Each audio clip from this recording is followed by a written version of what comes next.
आज श्री राम कथा में हम जानेंगे कि श्री विष्णु जी के अवतार श्री कृष्ण पर कैसे लगा चोरी और हत्या का आरोप, क्यों हुए कलंकित कृष्ण भगवान। एक बार की बात है, यादव कुल में जन्मे सत्राजित नाम के एक यदुवंशी ने कठोर तपस्या करके सूर्यदेव को प्रसन्न कर लिया। सूर्यदेव ने सत्राजित को स्यमंतक नाम की एक दिव्य मणि प्रदान की, जो अपने धारक को प्रतिदिन अपने भार का 8 गुना स्वर्ण प्रदान करती थी। मणि से सत्राजित को प्रतिदिन स्वर्ण मिलने लगा, जिससे वह अचानक धनवान हो गया। तब श्री कृष्ण ने सत्राजित से कहा कि राज्य की समृद्धि के लिए उसे वह मणि राजा को दे देनी चाहिए, परंतु लोभी सत्राजित ने मणि देने से मना कर दिया और उसके मन में कृष्ण के प्रति दुर्भावना भी उत्पन्न हो गई। एक दिन सत्राजित का भाई प्रसेनजित स्यमंतक मणि धारण करके आखेट के लिए चला गया। वहां एक सिंह ने प्रसेनजित को मार डाला। सत्राजित के बहुत प्रयास करने पर भी प्रसेनजित और मणि का कुछ पता नहीं लगा।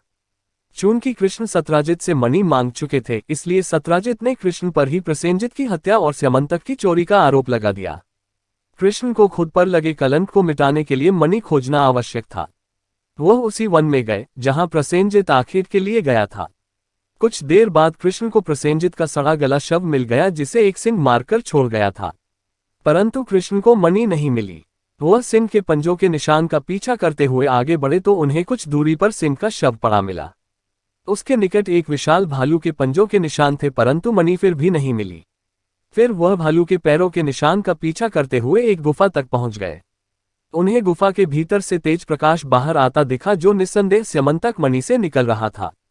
कृष्ण तुरंत समझ गए कि सिंह प्रसेनजित को मारकर मणि मुंह में दबाकर ले गया होगा और फिर भालू ने सिंह को मारकर स्यमंतक मणि अपनी गुफा में रख ली होगी। कृष्ण गुफा के भीतर चले गए। गुफा के अंदर एक युवती स्यमंतक मणि से खेल रही थी। कृष्ण जैसे ही मणि लेने के इरादे से आगे बढ़े, एक विशालकाय भालू ने उन पर हमला कर दिया। भालू को देखकर कृष्ण मुस्कुराए, मानो भालू से उनकी पुरानी पहचान थी। परंतु भालू हमला कर चुका था, इसलिए कृष्ण को भालू के प्रहार का उत्तर देना पड़ा।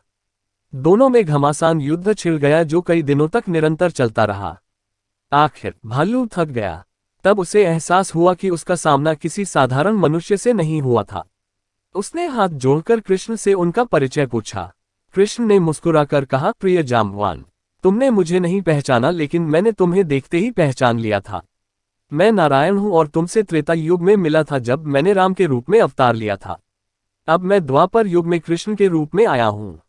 फिर कृष्ण ने जाम्बवान को दिव्य रूप में दर्शन दिए, जिसे देखकर जाम्बवान कृष्ण से क्षमा मांगने लगा। कृष्ण बोले, मुझे अपने भक्त का प्रहार भी फूल के समान प्रिय है। मैं स्यमंतक मणि लेने आया हूं, क्योंकि मुझ पर चोरी और हत्या का आरोप है। लेकिन मुझे एक और वचन भी पूरा करना है, जो मैंने तुम्हें त्रेता युग में दिया था। कैसा वचन? जाम्बवान के पास खड़ी उसकी पुत्री जाम्बवती ने पूछा। कृष्ण ने जाम्बवती से कहा, रावण के साथ युद्ध में तुम्हारे पिता ने मेरी सहायता की थी, जिसके बदले जाम्बवान ने तुम्हारा विवाह मुझसे करने का आग्रह किया था।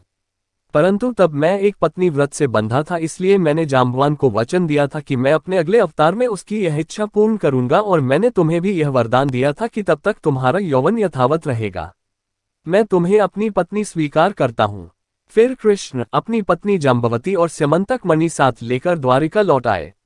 उन्होंने स्यमंतक मणि सत्राजित को लौटा दी और खुद पर लगे हत्या और चोरी के कलंक को मिटा डाला।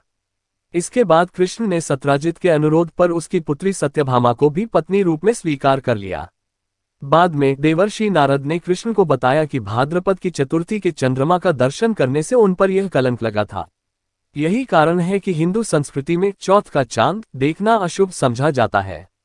आपको कथा कैसी लगी? कमेंट कर अवश्य बताएं। जय श्री राम, जय श्री कृष्णा।